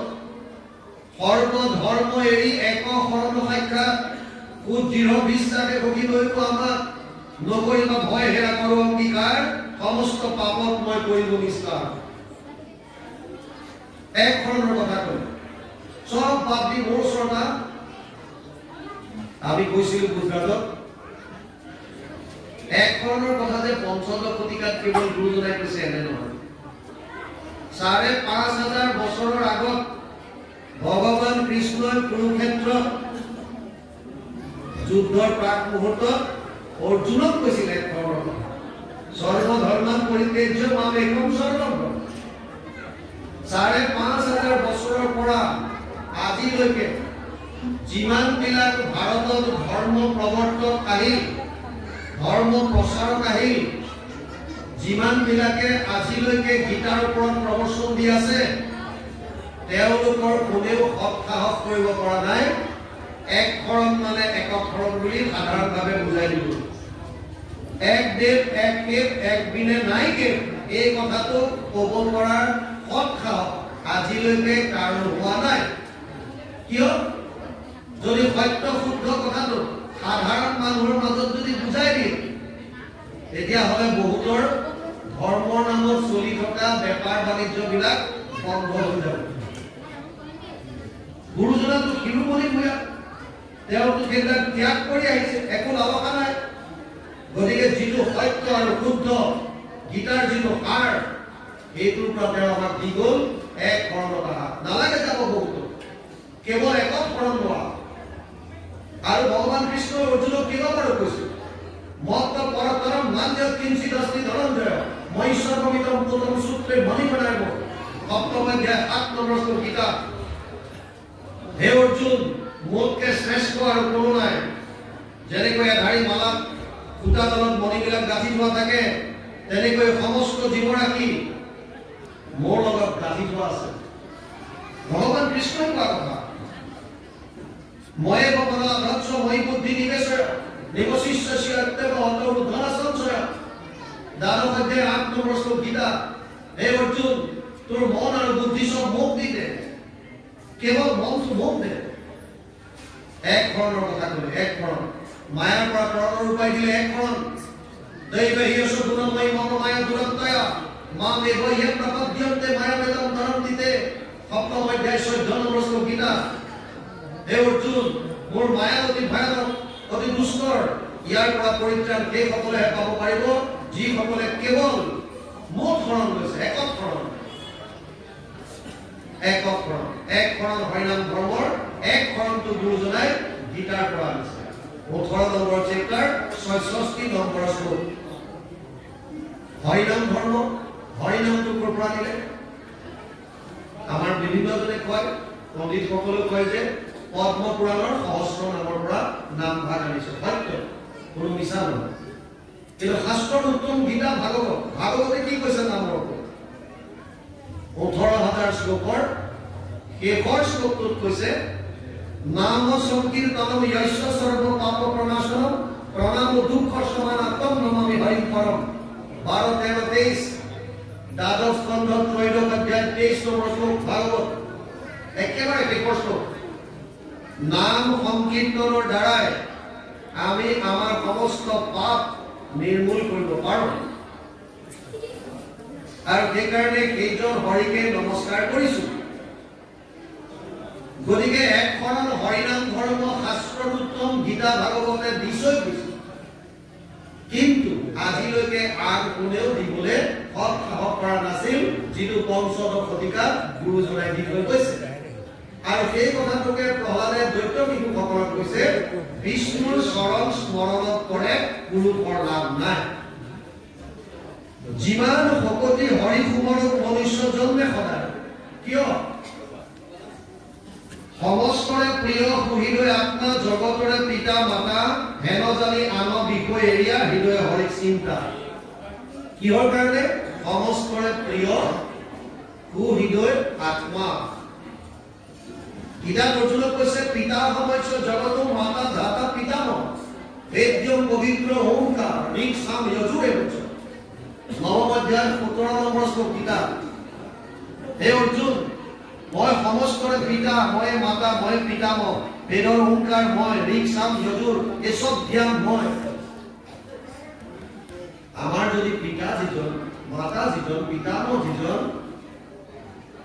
সেইজনৰ কথা আমি চিন্তা কৰোঁ সেইজনে আমাৰ গৰাকী সেইজনে আমাৰ স্বামী আৰু সেইকাৰণে ইয়াত কৈছে সমস্তৰে প্ৰিয় সুহৃদয় আত্মা জগতৰে পিতা মাতা যিহেতু তেওঁ সমস্তৰে সুহৃদ সমস্তৰে আত্মা অহম আত্মা গুদাকেশ সৰ্বভূতাশ্ৰয় স্থিত অহম আদিত্য মধ্যম চ ভূতানন্ত একচ দশম অধ্যায় 20 নম্বৰ শ্লোকত ভগৱান কৃষ্ণই নিজে কৈছে হে অৰ্জুন মই সমস্তৰে আত্মা সকলোৰে শৰীৰত মই বিৰাজমান হৈ আছো গতিকে ইয়াত কলাতে কৈছে হেন জানি আন বিষয় এৰিয়া হৃদয় হৰিক চিন্তা হৃদয়ত ধ্যান কৰ আৰু এটা ডাঙৰ কথা আইসকলে মাজে মাজে গুৰু গৃহত সোমাব নোৱাৰে তাৰ মানে এইটো নহয় যে আপোনালোক সম্পূৰ্ণৰূপে ঈশ্বৰৰ পৰা আঁতৰ হৈ গ'ল মানসিক সেৱা কৰাৰ অভ্যাস কৰি তোলা আপুনি অসুচিতাত আছে কোনোবা কিবা অসুচিতাত ভাৱ সমস্ত থাকিব পাৰে কোনোবা কাৰোবাৰ ঢুকাইছে কিবা হৈছে গুৰু গৃহত সোমাব নোৱাৰে মানসিক সেৱা কৰিবলৈ অভ্যাস কৰক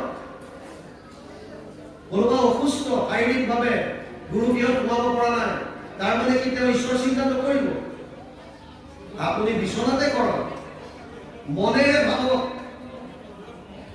অতি ইণ্টাৰেষ্টিং কথা সংসাৰৰ ক্ষেত্ৰত মনেৰে ভাবি থাকিলে অকল একোডাল নহ'ব আপুনি যদি বিচনাত শুই শুই ভাবি আছে মই এয়া খেতি কৰিবলৈ গৈছো এয়া মই এতিয়া ট্ৰেক্টৰ চলাইছো বা হাল বাইছো মই কঠীয়া ৰোপণ কৰিলো এয়া মই কঠীয়া ৰুলো মোৰ ধান ধুনীয়াকে ফলি ফুলি আহিছে মই ভাত কাটি আনিছো চোতালত মই মেজি দিলো আৰু খোৱাৰ পৰা উঠি আহি পেলাই চাইছে একোডাল নাই কিয় মনত ভাবি আছে কাৰ্যত পৰিণত নহ'লে সংসাৰ একো বস্তু নাপায় তাৰ সম্পূৰ্ণ বিপৰীত ভক্তি কেৱল ভাবি থাকক তাতে লাভ হ'ব মই গুৰু গৃহত সোমাব পৰা নাই একো নাই শুই আছে আপুনি মনেৰে ভাবিছে মই স্নান কৰিলো মই গুৰু গৃহত সোমাইছো মই ইয়াত গুৰু সেৱা কৰিছো মই বন্তি গছি জ্বলাইছো আৰু মই একান্ত মনে গুৰু শৰণৰ বস্তু গাইছো ভজনৰ বস্তু মই লৈছো একান্ত মনে ভাবি থাকক যিমান আপুনি মনটো ঈশ্বৰৰ লগত ৰাখিব সিমানে লাভ ভগৱানে কৈছে 11টা ইন্দ্ৰিয় দিছো 10টা ইন্দ্ৰিয় সংসাৰত লগাই ধৰণৰ কোনো আপত্তি নাই এটা ইন্দ্ৰিয় মাত্ৰ মোক দে মন মনা ভগৱত ভক্তা মধ্যাজি মাম নমস্কুৰু মামে বৈশ্যসি সত্যম দে প্ৰতি জানে প্ৰিয়সী অষ্টাদশ অধ্যায় 65 নম্বৰ শ্লোক কিতাপ মোতে মাত্ৰ সদা দিয়া মন মোৰ ভক্ত হোৱা সৰ্বক্ষণ মুখে পূজা মাত্ৰ মুখে কৰা নমস্কাৰ কহিলো তোমাক সত্যবাণী পাইবা সুখে মুখ মহামানী তুমি প্ৰিয়তম সুহৃদ সখীয়া কেৱল মনটো বিচাৰিছে আৰু আমি ইয়াৰ উল্টা কৰো ইন্দ্ৰিয়ৰ দ্বাৰা ঈশ্বৰ উপাসনা আৰু মনটো সংসাৰত লগাই দিওঁ সেইকাৰণে পৰমানন্দ লাভ কৰিব পৰা নাই বহুতে যিসকলে মনটো লগাব পাৰিছে তেওঁলোকে আনন্দ পাইছে আমি মুখেৰে গাইছো হাত চাপৰি বজাইছো কিন্তু মনটো দেশ দুনিয়া ভ্ৰমণ কৰি ফুৰিছে সেইকাৰণে 45 মিনিট নাম গোৱাৰ পাছতো নামৰ প্ৰভাৱ শৰীৰত পৰা দেখা নাযায় আসন এৰিবলৈ নাপায় বিচিঙা বিচিঙি বুজুঙা বুজিঙি কোনোবাই এইটো দিয়াৰ আৰম্ভ উঠিয়ে কিয় কাৰণ নামৰ প্ৰভাৱ অহা নাই ইন্দ্ৰিয়ৰ দ্বাৰা কৰি আছো মনটো তাত দিব পৰা নাই মনটো আমি এবাৰ অনুষ্ঠান কৰি অহাৰ পাছত লখিমপুৰৰ পৰা এজনে ফোন কৰিছে কেইবাজন ভকত লগ হৈ সন্ধিয়া আলোচনা কৰিছে অনুষ্ঠানটোৰ বিষয়ে আৰু আমাক ক'লে যে বাপ আপোনাক আজি এটা কৰা জানিবলগীয়া কথা এটা প্ৰধান হ'ল মালা জপ কৰাৰ ক্ষেত্ৰত আপোনাৰ কমেণ্ট কি আমি ক'লো যে আমি কি কম বৰ সুন্দৰ দোহা এটা আছে শুনক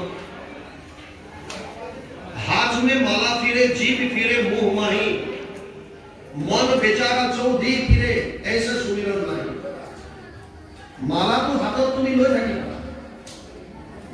আৰু মুখৰ মাজত কৃষ্ণ কৃষ্ণ ৰাম ৰাম আৰু কৈ থাকিব, মনটো যদি বেয়া বেয়া কথাত দেশ দুনিয়াত ভ্ৰমণ কৰি থাকা, তাৰ পৰা কি লাভ? লাভটো ক'ত? সেইকাৰণে মনটোক দিবলৈ কৈছে বাৰে বাৰে বাৰে মন। মই মনা ভৎস মই বুদ্ধি নিবেশৰ মন মনা হ'ব, বাৰে বাৰে মনটো দিবলৈ কৈছে। আৰু ইয়াতো কৈছে অচিত্তম সমাধাতুম ন স্বপ্নসি মই স্থিৰম অভ্যাস যুগে নততো মাম ইচ্ছাপ্তুম ধনঞ্জয়। দ্বাদশ অধ্যায় 9 নম্বৰ শ্লোক কিতাপ।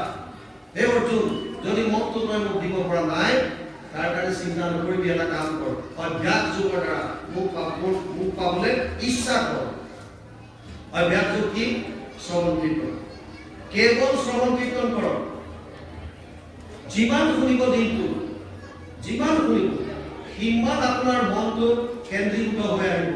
আৰু লগে লগে নিজৰ নিজৰ সাংসাৰিক লক্ষ্যস্থানবিলাকতো আপোনালোকে ধূপে আগবাঢ়িব পাৰিব। মন যেতিয়া কনচেনট্ৰেশ্যনত আহি যাব, কনচেনট্ৰেট হ'ব এটা বিষয়ত, কেন্দ্ৰীভূত হ'ব, আপোনাৰ ভিতৰৰ শক্তিটোৱে বাঢ়িব। সূৰ্য ৰশ্মি এতিয়া এনেকৈ কিশোৰিত হৈ আছে, যিটো আমি সহ্য কৰিব পাৰিছো। মেগনিফাইং গ্লাছত ধৰি পেলাই তাৰ মাজেদি যেতিয়া ৰশ্মিটো যেতিয়া পাৰ কৰাব, শুকান ঘাঁহৰ ওপৰত অলপমান সময় পেলাই জ্বলাই দিব। কিয়? এই ৰশ্মিখিনি কেন্দ্ৰীভূত কৰি এটা বিন্দু কৰি দিছে, এটা জেগা। আমাৰ মনলৈ যি 24 ঘণ্টাত 1200 পৰা 60,000 চিন্তা আহে, 1200 পৰা 60,000 মানুহৰ মনলৈ 24 ঘণ্টা। আমেৰিকাৰ এটা এজেন্সিয়ে ৰিচাৰ্চ কৰি উলিওৱা কথাই কৈছে। ইণ্টাৰেষ্টিং কথা, ইয়াৰ 80টা বেয়া চিন্তা, 20টা মাত্ৰ ভাল। গতিকে উঠি অহা ল'ৰা ছোৱালী বিশেষকৈ যদি আধ্যাত্মিক শিক্ষাৰ কাষ নাচাপে, বেয়াৰ ফালে যোৱাৰ চান্সটো বহুত বেছি। কাৰণ 100টা ভাৱৰ ভিতৰত 80টাই বেয়া, 20টা কেৱল পজিটিভ। যদি তাক চেক কৰিবলৈ, বাধা দিবলৈ যদি আধ্যাত্মিক জ্ঞান নাথাকে, শাস্ত্ৰৰ কাষ যদি নাচাপে, ভগৱতৰ সংগ্ৰহ যদি নলয়, তেতিয়াহ'লে বেয়াৰ ফালে যোৱাটো স্বাভাৱিক, একো ডাঙৰ কথা নহয়। সেইকাৰণে আমাক ইয়াত যিটো কৈছে, এতিয়া সমস্তৰে প্ৰিয় শুইলৈ আত্মাত জগতৰে পিতা মাতা, হেন জানি আন বিষয় এৰিয়া হৃদয়ে হৰিক চিন্তা।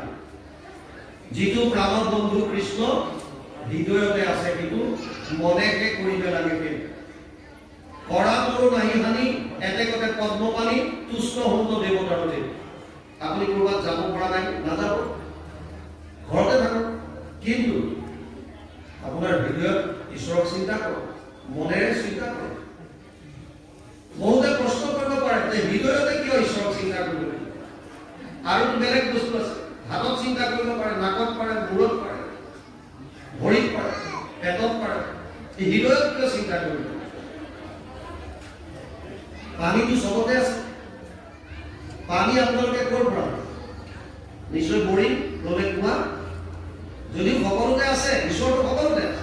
আপোনাৰ নাক মুখ, যত দেখা, যত শুনা, ভূত ভৱিষ্যত, স্থাৱৰ জংগময়টো সমস্তে জগত, কৃষ্ণ ব্যতিৰেকে একো বস্তু নাহি জানা, সমস্তে জগত কৃষ্ণ হেন মনে মানা। আছে কৃষ্ণ সকলো, কিন্তু আপোনাক চিন্তা কৰিবৰ কাৰণে, মনটো প্ৰৱেশ কৰিবৰ কাৰণে হৃদয়তকৈ উপযুক্ত বস্তু নাই। সেইকাৰণে হৃদয়ত ধ্যান কৰিবলৈ কোৱা। ইয়ালৈকে গৈছে, তাৰপিছত অকণমান যাওক। কেইটালৈকে শুনিব কওকচোন?